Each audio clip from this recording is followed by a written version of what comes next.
Hello, hello, hello, and welcome to another episode of Bodied, a Cloud9 fancast. I'm your host, Havokpus, and I'm joined by my co-host, Frozencreek. How's it going? It's going well. We're back here with a global edition of Bodied. Worlds is upon us for real this time, not just some fake playing tournament that EU cannot get out of. So It's the real deal now. This isn't the warm-up. This is starting to be the main course, and we're ready for it. But we got some stuff to talk about first. yeah, we got quite a bit actually. Yeah, we got a nice size little chunk of news. We want to start with Mango, the man, the myth, the legend, the GOAT. Won the Lost Tech City tournament against Plup with a dramatic fashion. Switched to Falco in the last game of that series. Yeah, I didn't get a chance to watch it, but actually it's on my list of things to do is watch a review of it from a streamer I met IRL who plays Melee. So I'm gonna watch his a review of it. But a big win for Mango going into Big House 10 this weekend in my hometown of Detroit. I wish I could be there, but I'm enjoying sunny LA, and I bet it's going to be like 50 degrees in Michigan this week. And no one wants that. No one wants that.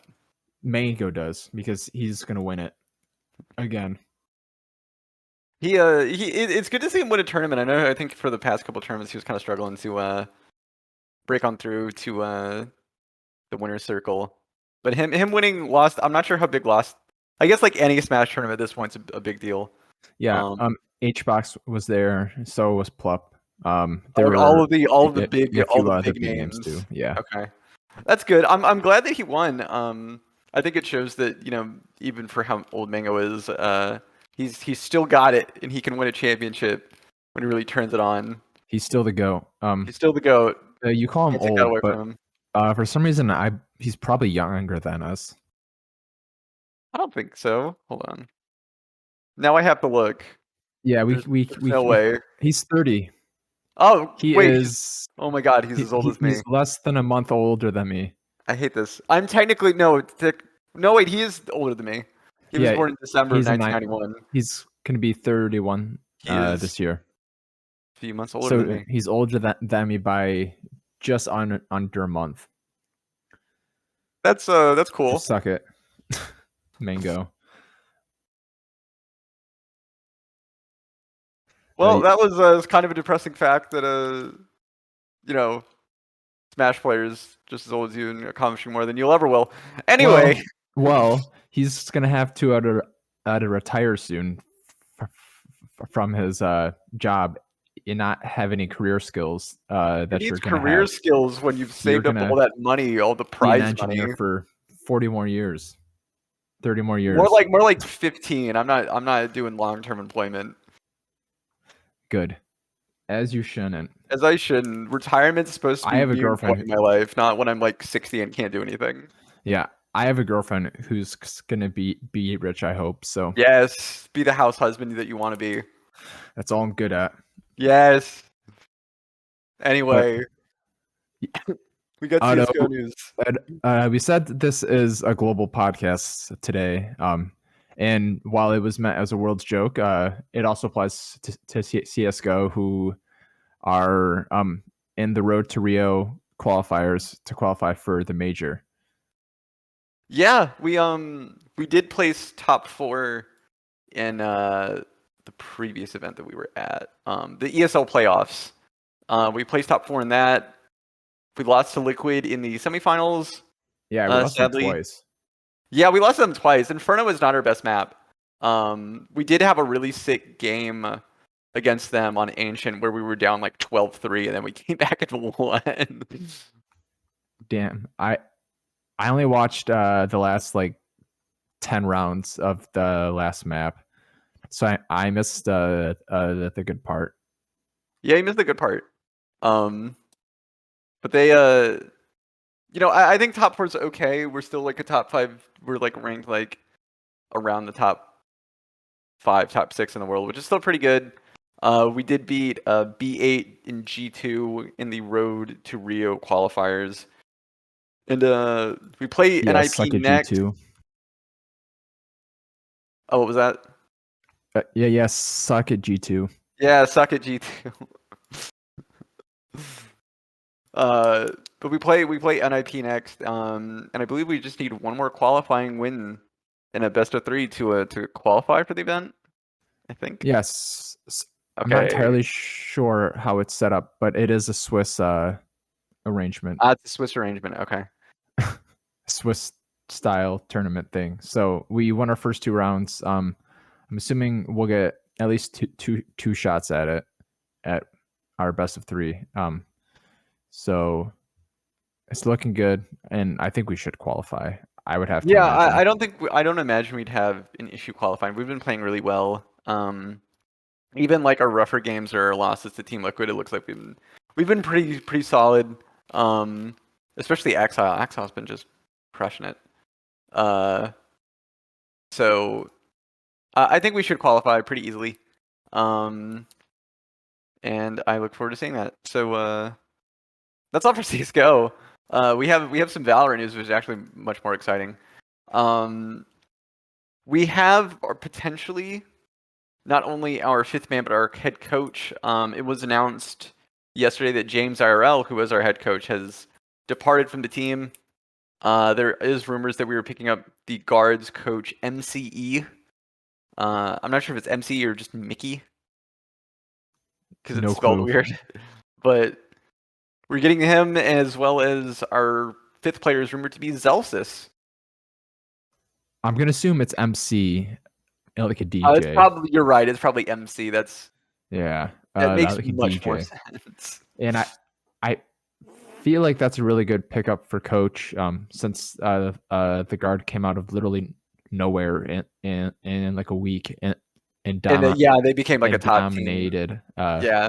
Valorant for about a month, but they were still they're really good up until they didn't make the partnership league. So I feel like it is a pretty good pickup for coach.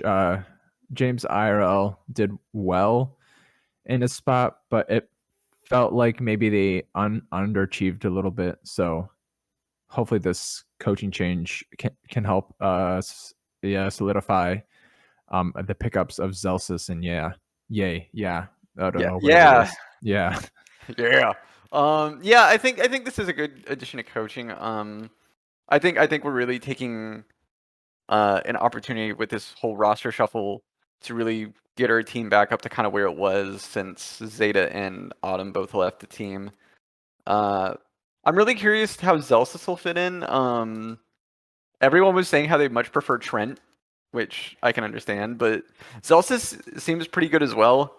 He also did play for us as a sub in our CS:GO team for a little while. If you remember way back when we had that really weird revolving door situation of subs. Wait. Was that during the like the dissolution of dissolution, is that the right word, of the what was that team called again? The NA built team. I think so. And then as they were like crumbling down, he came in and subbed or something. Yeah, the issue was, I think that we were having, like, one of our players, I think, was having a bunch of medical issues. On top of that, I think with someone like else left, so we were always playing with like at least 1 to 2 subs on the roster for a while, and it was very bad. And then the roster I totally kind forgot of, about that. and then the roster died for a little bit, and then we did the I believe that's when we did the ATK. Then we got the ATK roster. We had the ATK roster for a bit, but that really wasn't working out. And then we did the Colossus roster, which that didn't work out. This one is working out, though. Yeah, the Gambit roster is definitely working so far. But holy shit, I didn't even think about that. I didn't put 2 and 2 together. So yeah, an interesting pickup then. Yeah, it's It really did seem like interesting. Trent was a better option, but because is Zelsis and Leaf their champion pools kind of. There's a lot of role overlap with this roster currently, which I think is good and bad. It allows for a lot of flexibility, but I think also you're going to have to put someone on, so like someone's probably going to have to get their, like their least preferred role, and that could be difficult. But hopefully the team, the coaching staff will understand what to do. I did see rumors that we might be doing a 6-man roster. I've seen a couple of people speculating that we might do a 6-man and we still may get Trent, but that seems like really like a reaching kind of thing, especially since I haven't seen any concrete news or evidence that suggests it. Yeah, I haven't even seen anything about that either. So maybe they're waiting for the teams to solidify more to figure out who's left and who they can lowball. Yeah, maybe. It's all up in the air right now until there's like an official statement. So technically anything can happen. True. But yeah, and unrelated to all the C9 Blue news, Cloud9 put out some awesome content on Jazzykins and Katsumi, so go watch that too. Yeah, do it. Support Our Katsumi. girls. Katsumi supremacy. Jazzykins is the one who just graduated high school this past summer. So Oh yeah, that's talk to right. her. Yeah, she's really Yeah. young. Yeah. Katsumi, she is a little bit older than Jazzykins since she had a full-time job, I think. Yeah. But Yeah, I don't know how I could manage juggling high school and being like an esports like player. yeah, I know. It seems like very difficult. She said that her days ended up being like 16 hours long and Oh stuff. god. So school, 2-3 hours of homework, 2-3 hours of practice. So yeah, cool content on both of them. Watch those, and I don't know who else they've done. I know they've done Mel, and Mel's was really good too. So Heck yeah. I'm glad they're giving them more like content spotlights. It's really cool that yeah, they're showcasing off the C9 white players, uh, which is awesome. yeah, and now we just need to get them some games. Yes. But until then, we have the long-awaited League of Legends Worlds play-in stage is finally over, and we know who the teams are. Yeah, plans was fun, I It was guess. okay. Yeah, I I think didn't they watch a really just lot of need. it. I didn't watch a lot of it because like there was just so many games that Yeah, I didn't like keep focus like to some of them, especially because some of them was just like, oh well, these guys are clearly gonna win, yeah, that like kind of thing. any game with the DRX or RNG. Yeah. There was some like I think like evil. There was a couple of games like I think like Fnatic or like Evil Geniuses or even maybe Mad had a game or two where it's like there's no way that they're gonna win, and then they just come back and like it gets to a certain like late game point or whatever, and then they turn around and they win. It's like, well, how'd you guys do that? Usually the game would be over by now. Yeah, it was nice to see EG keep our annual tradition alive of losing to DFM. You got to do it. It's an American tradition now. Yep. One L2 detonation focused me. So that was, I guess, expected in hindsight. And I think the most exciting part of play-ins, I pointed out a few of them as I was watching Champions Queue. My favorite was watching ADD. I can't think of what team he's on. ISG ADD picked Timo against RNG and got absolutely shit on. Maybe there's a But reason why no it one was picked fun to Teemo. watch. I saw him play it in Champions Queue, and he ended up like 17-1 and like 4 or something. What? I'm sorry. What? Yeah, he popped off. So he popped He didn't off in pop Champions off in Queue his on actual Teemo. match though. Yeah, and, yeah. Well, the difference is that he was going against like the Mortals sub Oh, laner, okay. There's a clear skill gap there. Okay, and I then see he now. was going against RNG. So Yeah. there's a bit of a hands thing there. I think that is still pretty cool though. I think that like the one really cool thing about play-ins is you have a lot of teams just bringing out stuff that like no one will think to pick. And if it works, it's like, oh my god, they're a genius. And if it doesn't work, it's like, that was cool. That was a fun game.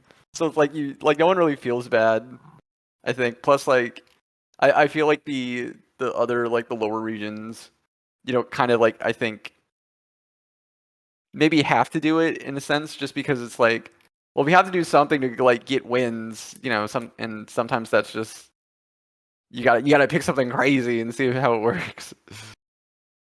Yeah. Okay, so he went 17-1-9 in a 26-minute Champions Queue game. Yeah, but there were a few interesting picks. A lot of them were trying to counter Aatrox rather than just banning him.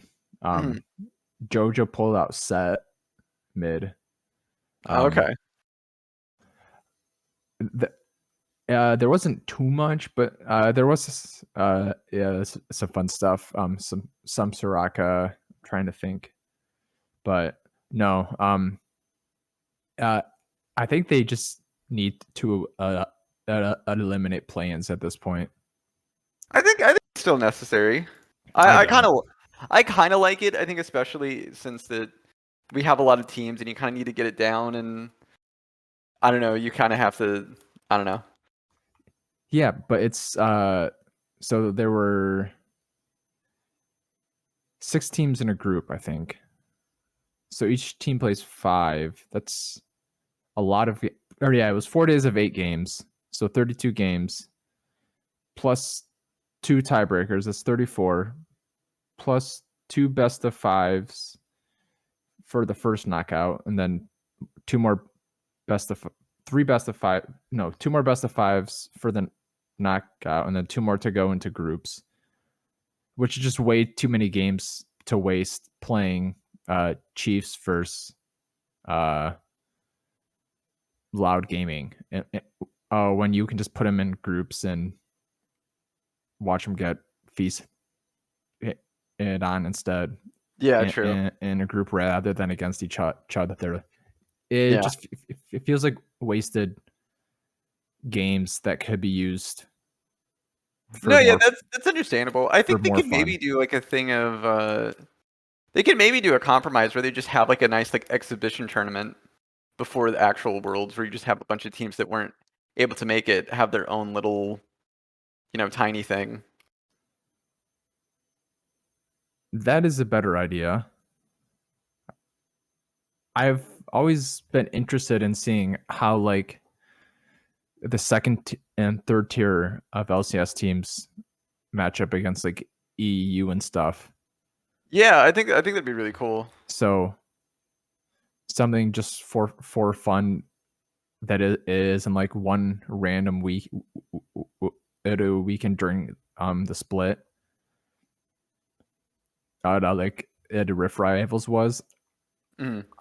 I don't hate that idea, Yeah. It could definitely but be. play-ins feels like a lot of wasted time that could be used watching teams that actually have a shot at Yeah. doing literally anything.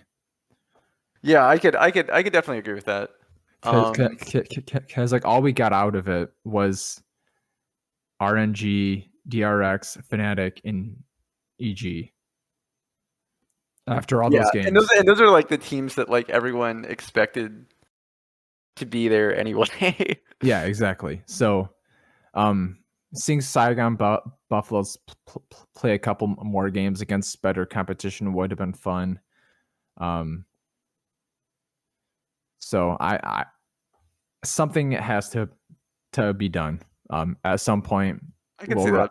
will they do it? I have no clue because they've been adding more teams to play-ins for viewership reasons, and it's like, why even do it? Who cares? Yeah, I can see that for sure. You're not wrong. So personally, my opinion, and I don't even know how we got here, but that's okay. true. You kind of went on a tangent. Yeah. So before we go into groups, have you been watching Champions Cube at all? No, I haven't been able to. Oh, you're killing me. I hear some of the matches are really good though. No, it's fun. CLG's Academy jungler Rosethorn was in a game with 4 Damon players last night. So he was in with Showmaker, the bot lane, and top lane, and still lost to Sven. Yeah, Sven and Jensen have been playing a lot. Blabber, I've seen Jensen has been playing a lot. Yeah, Sven is in every freaking game at this point. Sven is look. Do you expect less of our king? Fair. He is like top 5, I think, or top 6, some like that. And the one of the top players got knocked out of play-ins, so I'm assuming he's going to leave and stop playing. And it's really cool to like see DRX in a game all together like that. See like random academy players play next to Faker and watch their stream. Isles was supporting I think Deft last night, and he was going against like Sven and someone, I'm not sure who it was, but it's been a lot of fun. So I think it's going to Eastern time, so it might be easier for you to watch. Oh, it could be, yeah. That would that'd be good. I do like that Champions Queue is back, especially with a lot of more like these like players from different regions. So you can see a lot of like really cool games. Yeah, and RJS solo killed Knight the other day. So I'm assuming a stream popped off from that. But Champions Queue in the grand scheme of things is not important. Our groups are locked in now that plans is done, and Fnatic slotted into Group A alongside us, EDG, and T1. So I have to imagine that might be the most loaded group of them all, at least pedigree wise. Yeah, it's definitely, when you look at it, it's definitely the one that's like the most loaded. I'd say maybe Group B is, I think, is worse. Yeah. Just due to the fact that Group C is tough, but Group B has G2, JDG, and Damwon. That's what I was saying. I was gonna say Group B also looks like equally tough because you have those 3 teams. It seems like it seems like A and B, everyone's gonna basically be trying to murder each other. Group C and D, I think it's kind of already soft decided who's gonna be getting out. Yeah, Group D likely Gen.G, RNG. I will say RNG as a 4 seed coming in, maybe there is some weakness there since they can be flying all the way from Mexico City to New York on a short schedule, since they just played last night, Tuesday night, or Tuesday afternoon, and then they're going to be flying all the way to New York, which I cannot imagine is a short flight. It's probably 6-7 hours. No, yeah, that's definitely a factor. Yeah, so maybe 100 Thieves can pick an early lead in there. Group C, probably top in DRX, but same thing for DRX. They didn't play in the play-ins playoffs, so they got a chance to travel earlier, but Gambit is no joke, and Rogue might have a chance to pick off some stuff from DRX also. So interesting groups nonetheless, but it doesn't feel like the quality is as high. Yeah, I can definitely see that. It seems like all the tough competition kind of got stuck in just a couple of groups. Yeah, usual. Do you have any thoughts on how you think the groups are gonna play out? Yeah. I would say if I was a betting man, it's going to be China and Korea taking 6 to 8 of the knockout slots. There's probably room for one North American team and one European team, and it's going to come down to which Eastern team collapses the hardest. Yeah, we've definitely seen that happen before. Yeah, I think that wouldn't be surprising to see that. Personally, for me, for Group A, I just made it T1 in C9, considering that's usually what happens whenever we're in a group with T1 anyway. So Yeah, I'm going off of historical precedent for Group A. EDG is scary though. I mean, it has happened before where EDG has come into a tournament looking scary and then they get knocked out of groups. That's true, but still, it's Viper and Scout, so still a scary team. Got to be scouting the airport to go home. Exactly, Scotland, LLAX, or wait, no, sorry, JFK is one of the New York ones. Yeah, and JFK then, is the other one is LaGuardia. So they're probably flying out to LaGuardia because it'll be their earliest flight or something. I have no clue. I have only been in each of them like once. But I will say that the best thing about it is Cloud9 did come in as like the 1 seed in the group. So theoretically, T1 and EDG will not be the top teams in their region. So maybe they'll flop. Historically, 1 or 2 Eastern teams has Historically, one flopped. has. Yeah. Generally a Chinese team, and I have no information to back this up, but I did see that Cloud9 was scrimming well. I saw it in a Twitch stream last night watching Champions Queue, so Oh, nice. it could be a complete lie. It could I have be. no clue. Yeah, I think that's at least my thoughts for Group A. I kind of have I think, at least in my mind, the groups are pretty much Group A. I could see being very volatile. Group B could maybe be volatile, but I have Damwon and JDG being the top 2 for that group, and then In that order, Group C and D are also pretty self-explanatory. all right. Give me your pick'ems then. For Group A, I have T1, C9. Just top 2 is fine. Okay. Group A is T1 and C9. Group B is Damwon and JDG. Group C is Damwon DRX. over JDDG. I mean, yeah. Okay. Group C, I have DRX and Top Esports, and then in Group D, I have RNG and Genji. Okay. We have some similarities and differences, I guess. I have EDG, Cloud9, JDG, Damwon, Top and Rogue, and then Genji, RNG.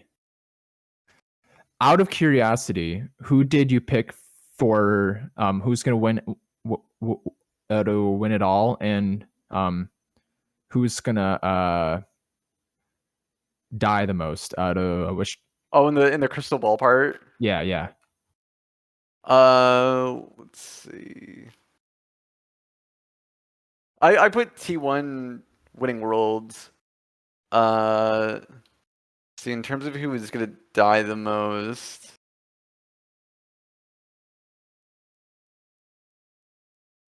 top Oh, 11. like total deaths for like champions. Yeah. I put Yumi. I felt that was pretty. Oh, yeah. Her pick rate isn't going to be high enough, I don't think. For the champions part, I just kind of picked random stuff. Yeah, and I should have known Maokai was going to be so strong, so I screwed up and picked Gragas for who will be played in the most different. I picked Sejuani roles. because I was seeing her being flexed like, around the tail end of the year. So it's like, oh yeah, people have been flexing Sejuani. But little did I know that the flex pick had changed. Yeah, but Makai has been played in 3 roles. If Sejuani maybe gets paired with a Neela or something bot lane, since you can play her support melee. Yeah. So maybe in that case, I was thinking Gragas maybe could get a mid pick once and a support pick once, and maybe a jungle pick once, but it's not important. I thought I had a Mumu for most deaths, and I just found out I've not on the list, so rip. Yeah. And I have JDG winning it all. So yeah, I feel like that's a decent group conversation. Yeah, I think so too. I think the only thing we should talk about is the schedule and how Cloud9 is going to make it out of groups. Yeah, that sounds good. So World starts Friday. Cloud9 is the first team playing. Friday at 5 p.m. Eastern Standard Time versus Fnatic, opening up Worlds proper. Saturday they have EDG at 8 p.m. Eastern Standard Time. Sunday at 8 p.m. Eastern Standard Time they have T1, and then the round robin group day is next Thursday. Starting games at 3, 5, and 7 p.m. Eastern Standard Time versus Fnatic, EDG, and T1. So I kind of like that. I guess it doesn't really matter, but we don't play back to back at any point in time on Thursday, which must be a top seed thing. But yeah, I think the final question we have for this week is, how does Cloud9 get out of groups? I think it's mainly, I think you have to beat Fnatic as much as you can, and then hope that you can beat EDG at least once. And I think T1 can just run the table, so you'll basically just have slightly more wins than everyone else. And that's kind of how it's done, I think. Yeah, there is a lot That's of literally luck. how we have advanced to groups so many times before. It's just Yeah. letting T1 beat T1, and then just like we're just gonna get like as many wins as we can, and like play the numbers game. Yeah, you pretty much have to get the 3 wins. Last year was an exception because who was it? The team that won our group went 6-0, I think. So that made a 2-4 possibility possible to get out of groups. But yeah, you pretty much have to get 3 wins, and if you're looking at it, the easiest 2 are Fnatic, and maybe you can catch a counter pick against EDG or T1 and try and get to 3. The most important thing is that Fnatic is able to pick up 2 games also, not against Cloud9. So if they can pick up 2, not against Cloud9, then that takes 2 wins off EDG and T1. Knocking down their win totals. But because we saw last year in the Hunter Thieves group, they went 3-3 and didn't make it out because they lost a stupid game to someone. I can't think of who it was, and they had a whipping boy in their group, so Yeah, it kind of screwed that up. But I don't think there's any pushovers in this group, so I think you can get out at 3-3. I think you can. I wouldn't be surprised. But also, we can get out at 6-0. We can. This is true. We can technically Yeah. also get out in 0-6, but in a different way. True. A short flight home. But yeah. So what are your predictions for the first 3 games? Lots of league to be played. Oh yeah, lots of just for Friday or Friday, Saturday, Sunday. okay. I think we beat Fnatic. Fnatic honestly isn't that scary, especially with their roster issues of having to play with subs. Even though they did look pretty decent with the subs that they were playing with. I think Cloud9 should be able to win. EDG is kind of a toss-up, but I think that we should be able to beat EDG. I hope we can T1's beat good. them once. T1, the EDG game may be a bit of a coin flip. I don't think that we're gonna beat T1 though. I think that one's just a loss. That's like just an auto lose. It will be cool to see I don't Berserker play know. against Gumiyashi though, and Jensen to have a rematch with Faker. Oh yeah, and it's like overall a fun group for ADCs. Viper, Guma, and Upset. Sven is also going to have a tough group for himself too. But maybe this is a chance for Blabber to pop off. Yeah, it kind of has to be. Everyone's going to be facing really tough opponents. But I think we should be okay.